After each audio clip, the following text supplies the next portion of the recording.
Goeiemôre vriende, dit is vandag donderdag 8 Januarie 2026. Mag dit vir julle sommer net 'n lekker dag wees vandag. Kom ons raak so vir 'n wyle stil.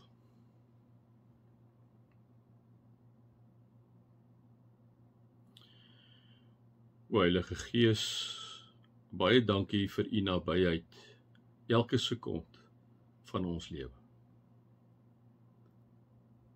Here, ons kom bid vandag in die besonder vir ons familie, ons broers en susters in Irak wat vervolg word, doodgemaak word, Christene deur die ISIS terreurgroep. Here, u sê vir ons in die woord, die wraak kom u toe en die oordeel kom u toe. Here, daarom kom ons dan ook en kom dra ons en kom plaas ons ISIS in u hande. Here, en ons kom vra vir u dat u asseblief u kinders, wat eintlik al deur eeue heen vervolg word en uitgedelg word. Here, dat u hulle asseblief sal beskerm. Here, ons is die kinders wat ver daarvan af hier sit in die suidepunt van Afrika. Here, kan tot u bid en vir u vra en weet, o Heilige Gees, u is oral. Ons kom bid vir al die vervolgde Christene oor die wêreld heen. Here, ons kom vra dat u by hulle sal wees en as dit die pad is wat hulle moet stap, dat u vir hulle sal moed gee en krag gee en uithou vermoë gee, maar ook 'n diep vrede sal gee wat alle menslike verstand te bowe gaan, omdat Jesus oor hulle hart die wag hou, soos Paulus vir ons leer in Filippense 4. Ons kom dra hulle aan die op, Here. Amen. Vriende, mag daar vir julle genade en vrede in oorvloed wees. Genade en vrede, hoekom? Omdat julle God ken. Julle Jesus ken, omdat julle Heilige Gees ken.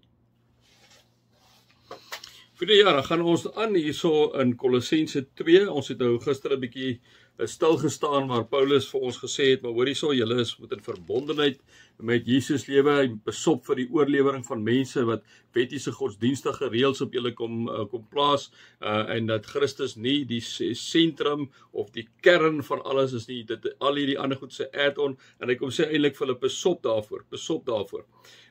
En dan kom sê hy hierso in vers 14, hy het die skuld bewys met sy eise teen ons tot niet gemaak, deur dit aan die kruis te spyker, het hy dit vergoed weggeneem. Hy het elke mag en gesag ontwapen en in die openbaar vertoon deur ons gevangenes in die triomftog van Christus mee te voer. So besop, liewe vriende, wat ons vir mekaar telke male sê uit die konteks van Kolossense en baie van Paulus se briewe, besop vir dwaalleraars wat Jesus verkondig, maar eintlik sê daar is nog ietsie wat moet bykom. Jesus is nie voldoende nie. As hierdie dingetjie nou nie bykom nie, dan dis 'n add-on. Die oomblik as dit nie dat Jesus die Alfa en die Omega, die begin en die einde, liewe vriende, is die een wat was, die een wat is, die een wat kom nie. As Jesus nie die weg en die waarheid na die Vader is nie, alleenlik kom jy by die Vader behalwe deur Jesus. As jy enige add-on daarby sit, het ons moeilikheid, liewe vriende. Het ons groot moeilikheid. So wanneer ek en jy in hierdie wêreld rondbeweeg, kyk daarna. Dit is waarna jy moet kyk. Jesus, liewe vriende, is die begin en die einde van alle mense. Ons weet nou, ek het nou gebid oor ISIS ook, dit is Islam geradikaliseer, maar dis maar Islam se onderliggende onderrok wat maar uithang daar, dit is maar wie hulle is. Dit is mense wat Christus as 'n profeetjie erken, maar verder wil niks met hom te doen hê nie, en verder vervolg hulle dan ook baie keer sy kinders. Nee. So dit is wat Paulus maar kom sê hierso in die vorige gedeelte, so hy kom sê, kom jy en wees gewortel en gegrondves in Jesus. Dan gaan hy aan, dan sê hy in vers 16, daarom moet julle nie dat iemand vir julle voorskrywe wat julle moet eet en drink nie. Kom ons kom weer terug na Islam toe. Wat is besig om te gebeur op al die botteltjies waar ek gaan kyk 'n bietjie in die winkelrakke of julle een dingetjie sien wat omtrent nie halal op het. Alles het halal op, né? So eintlik, liewe vriende, kom sê hulle vir jou wat jy moet eet en drink. Voorskrywe wat jy moet eet en drink. So wanneer jy party van die restaurante kom kry jy nie meer bacon nie, jy kry myker, né? Ons moet maar die goed so sê vir mekaar soos dit gesê moet word. Daarom moet julle nie dat iemand vir julle voorskrywe wat julle moet eet en drink nie. En liewe vriende, dit is maar 'n appel wat ek op julle my as kinders van die Here rig. Ek het dit al 'n paar keer gesê. Vriende, as ons nie ons Christendom gaan uitleef in hierdie wêreld nie. Europa kom dit nou baie erg agter, né? Met Islam wat taamlik daar by hulle is. Amerika ook. As jy nie jou Christendom gaan uitleef nie, as ons lou deur die lewe gaan, moenie verbaas wees oor 30 jaar, 40 jaar dat jou kleinkinders onder islamitiese reëls gaan geld nie, né? Moenie verbaas wees daaroor nie.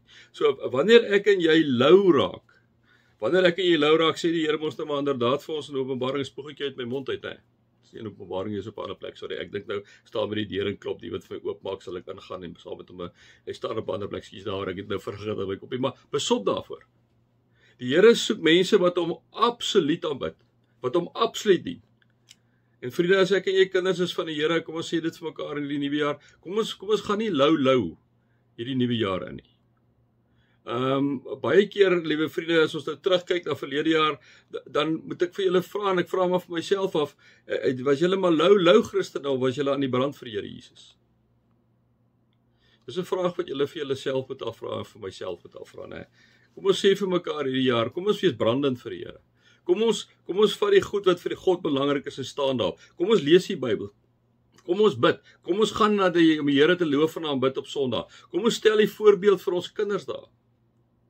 Ek het al vir julle die verhaaltjie vertel van die ouetjie, dis 'n ware verhaal, die ouetjie wat moes elke keer sonnaarskool toe op, sy pa het op sonnaarskool toe gejaag, en seker so 'n jaar 2 na, terwyl sy pa elke dag in die bed lê, en hy kom aan, vra hy vir sy pa, wanneer is hy dan nou uitgenoeg dat hy ook in die bed kan lê, dat hy nie op Sondag hoef kerk toe te gaan nie. So die voorbeeld wat die ouers stel is crucial.